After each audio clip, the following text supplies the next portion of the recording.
Sinabi sa akin ni Mr. Valdez na ninakaw mo ng mga scrap ng ating kumpanya. Kaya malalagot ka sa akin ngayon, Eugene. So,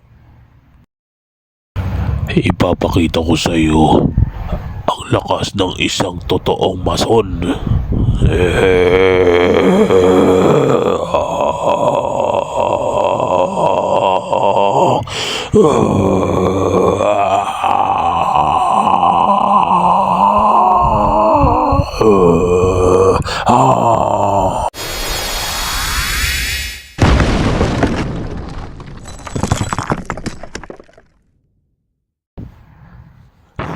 Grabe lakas.